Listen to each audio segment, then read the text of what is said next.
ನನ್ನ ಹಿಂದೆ ಮಾಡಿದ ನಾರ್ಮಲ್ ಕೋರ್ಸ್ ನಲ್ಲಿ ಮಾಡಿದ್ದಾರೆ. ಅಲ್ಲಿ ಯಾರ್ಯಾರು ತಪ್ಪು ಮಾಡಿದಾರೆ ಅವ್ರ ಮೇಲೆ ಎಲ್ಲ ಕ್ರಮ ತಗೊಂಡಿದ್ದೀವಿ. ನಾನು ಈಗಲೂ ಕೂಡ ಈ ಘಟನೆ ಸಂಭವಿಸಬಾರ್ದಾಗಿತ್ತು. ಎಲ್ಲಿ ಸಂಭವಿಸಿರೋದು? ಕ್ರಿಕೆಟ್ ಸ್ಟೇಡಿಯಂ ಹತ್ರ. ನನ್ನ ಕ್ರಿಕೆಟ್ ಸ್ಟೇಡಿಯಂಗೂ ನನಗೆ ಸಂಬಂಧ ಇಲ್ಲ.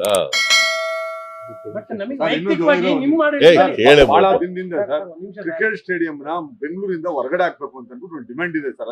ಅದನ್ನ ಪರಿಶೀಲನೆ ಮಾಡ್ತೀವಿ. ಅದನ್ನ ಯಾಕಂದ್ರೆ ಈ ತರ ಬೇರೆ ಜಾಗ ಎಲ್ಲ ನೋಡ್ಬೇಕಲ್ಲ. ಸರ್, ವ್ಯಕ್ತಿಗತವಾಗಿ ನಿಮ್ಮ ಆಡಳಿತದಲ್ಲಿ ಇಂಥದ್ದೊಂದು ಘಟನೆ ಆಗ್ಬಾರ್ದಾಗಿತ್ತು ಅನ್ನುವಂತ ನಮ್ಗಿರುವಂತ. ನಿಮ್ಮ ಯಾರ ಅವಧಿಯಲ್ಲಿ ಆಗ್ಬಾರ್ದು, ನಿಮ್ಮ ಆಡಳಿತದಲ್ಲೂ ಆಗ್ಲೇಬಾರ್ದಾಗಿತ್ತು. ಬಿಜೆಪಿ ಅವ್ರ ಕಾಲದಲ್ಲಿ ಆಗ್ಬೋದಾ? ನಿಮ್ಮ ಆಡಳಿತದಲ್ಲಿ ನಮ್ಮ ಆಡಳಿತ ಇಲ್ಲಪ್ಪ. ಬಿಜೆಪಿ ಅವ್ರ ಕಾಲದಲ್ಲಿ ಆಗ್ಬೋದಾ?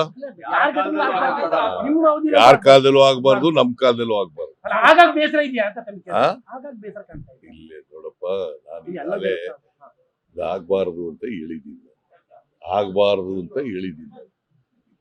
ಹದ್ನೇ ಪ್ರಶ್ನೆ ಕೇಳಿದ್ರೆ ಪುನಃ ಹದ್ನೇ ಪದ ಬೇರೊಂದು ರೀತಿಯಲ್ಲಿ ಕೇಳ ಆಗಬಾರ್ದು. I repeat, I reiterate, ಆಗ್ಬಾರ್ದಾಗಿತ್ತು. ಇದು ಅಹಿತಕರ ಘಟನೆ. ಇಂಥ ಘಟನೆ ಆಗಬಾರ್ದಾಗಿತ್ತು. ನಾನು ಚೀಫ್ ಮಿನಿಸ್ಟರ್ ಆದ್ಮೇಲೆ ಇಂಥ ಘಟನೆ ಯಾವಾಗಲೂ ಕೂಡ ನಡೆದಿರಲಿಲ್ಲ, ನಡೆದಿದೆ. ಇದು ಅಧಿಕಾರಿಗಳ ತಪ್ಪಿನಿಂದ ಆಗಿದೆ ಅಂತಕ್ಕಂಥದ್ದು ಮೇಲ್ನೋಟಕ್ಕೆ ಗೊತ್ತಾಗುತ್ತೆ. ಅದಕ್ಕೆ ನಾವು ಕ್ರಮ ತಗೊಂಡಿದ್ದೀವಿ. ಪುನಃ ಅದನ್ನೇ ಕೇಳಿದ್ರೆ ನಿನಗ್ ನೋವಾಗಿಲ್ವಾ? ನನಗೂ ನೋವಾಗಿದೆ, ಎಲ್ರಿಗೂ ನೋವಾಗಿದೆ. ನೀನು ಒಬ್ಬನಿಗೆ ಅಲ್ಲ, ಎಲ್ರಿಗೂ ನೋವಾಗಿದೆ. ಇಡೀ ಸರ್ಕಾರಕ್ಕೆ ನೋವಾಗಿದೆ. ಎಲ್ಲೋ ಒಂದ್ ಕಡೆ ಪೊಲೀಸ್ ಕಮಿಷನರ್ ನ ಬಲಿಪಶು ಮಾಡೋದು ಅಂತ ಒಂದು ಕ್ಯಾಂಪೇನ್ ಮಾಡ್ತಾ ಇದ್ದಾರೆ ಎಲ್ಲ ಸೋಷಿಯಲ್ ಮೀಡಿಯಾ. ಈಗ ಪೊಲೀಸ್ ಕಮಿಷನರ್ ಒಬ್ಬರೇ ಇಲ್ಲ ಸಸ್ಪೆಂಡ್ ಆಗಿದ್ದಾರೆ, 5 ಜನ ಸಸ್ಪೆಂಡ್ ಆಗಿದ್ದಾರೆ. ಇಂಟೆಲಿಜೆನ್ಸ್ನವ್ರನ್ನ ಬದಲಾವಣೆ ಮಾಡಿದ್ದೀವಿ.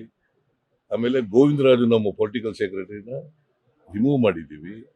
ಗೊತ್ತಾಯ್ತಾ? ನಾವು ಸೀರೀಸ್ ಆಫ್ ಕ್ರಮ ತಗೊಂಡಿದ್ದೀವಿ. ಒಬ್ಬರನ್ನೇ ಮಾಡಿಲ್ಲ. ಪೊಲೀಸ್ ಕಮಿಷನರ್ ಒಬ್ಬರನ್ನೇ ಮಾಡಿದೀವ.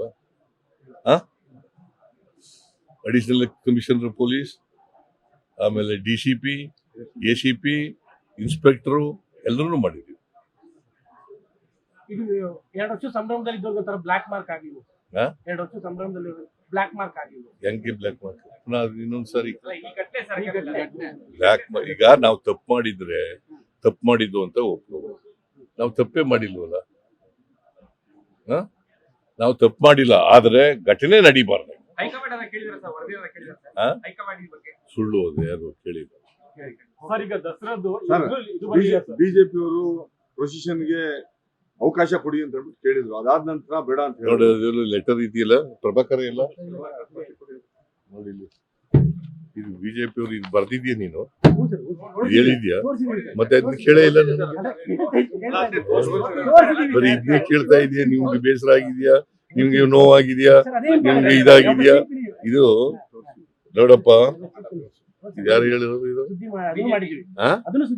ಅದು ಸುದ್ದಿ ಮಾಡಿದ್ವಿ. ಬರೀ ಸುದ್ದಿ ಮಾಡಿದ್ಯಾ ಅಷ್ಟೇ. ದಿನ ಬರ್ದಿದ್ದಿ, ತೋರ್ಸಿದ್ಯಾ? ಎಲ್ಲಿ ತೋರ್ಸಿದ್ಯಾ? ನೋಡಪ್ಪ, ಹಲವಾರು ವರ್ಷಗಳ ಅಭಿಮಾನಿಗಳ ಕನಸನ್ನು ಈ ವರ್ಷ ನನಸು ಮಾಡಿದೆ. ಯಾರು ಹೇಳ್ತಾ ಇರೋದು? ಬಿಜೆಪಿ ಕರ್ನಾಟಕ. ಆದರೆ ತೆರೆದ ಬಸ್ನಲ್ಲಿ ಆಟಗಾರರ ವಿಜಯೋತ್ಸವಕ್ಕೆ ಅನುಮತಿ ನಿರಾಕರಿಸುವ ಮೂಲಕ ಆಕಸ್ಮಿಕ ಗೃಹ ಸಚಿವ ಅವರು ತಾವೊಬ್ಬ ಅಸಮರ್ಥ ಹಾಗೂ ಅದಕ್ಷ ಎಂಬುದನ್ನು ಮತ್ತೊಮ್ಮೆ ಸಾಬೀತುಪಡಿಸುತ್ತದೆ. ಯಾರು ಹೇಳಿರೋದು? ಈಗೇನ್ ಹೇಳ್ತಾ ಇದಾರೆ? ಇದು ಹೇಳ್ತಾ ಇದ್ದಾರಾ? ನಮ್ಮ ನೆಚ್ಚಿನ ಆಟಗಾರರನ್ನು ಅತಿ ಹತ್ತಿರದಿಂದ ಕಣ್ತುಂಬಿಕೊಳ್ಳಲು ಅಭಿಮಾನಿಗಳು ಕಾಯುತ್ತಿದ್ದು, ಅಭಿಮಾನಿಗಳ ಈ ಸಂಭ್ರಮಕ್ಕೆ ಕಲ್ಲು ಹಾಕಿದ ಪರಮೇಶ್ವರ್. ಯಾರು ಹೇಳಿರೋದು? ಹೌದೇ? ನೀವು ಇದನ್ನ ಒತ್ತಿ ಹೇಳೋದೇ ಇಲ್ಲ.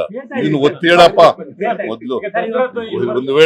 ಒಂದು ವೇಳೆ ಬಿಜೆಪಿ ಅವರಿಗೆ ಮಾಡಿ ವಿಧಾನಸೌಧದ ಮುಂದುಗಡೆ ಮಾಡಿ ಅಂತ ಹೇಳದೆ ಹೋಗಿದ್ರೆ ಬಿಜೆಪಿ ಅವರು ಬೇರೆ ತರ ಬಣ್ಣ ಹಚ್ಚರು.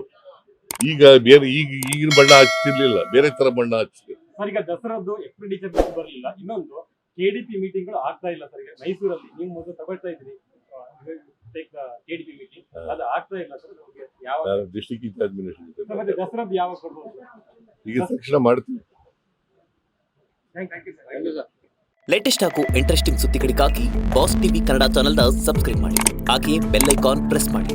ಇದರ ಜೊತೆಗೆ ಫೇಸ್ಬುಕ್, ಇನ್ಸ್ಟಾಗ್ರಾಮ್, ಎಕ್ಸ್ನಲ್ಲೂ ಮಿಸ್ ಮಾಡದೆ ಫಾಲೋ ಮಾಡಿ.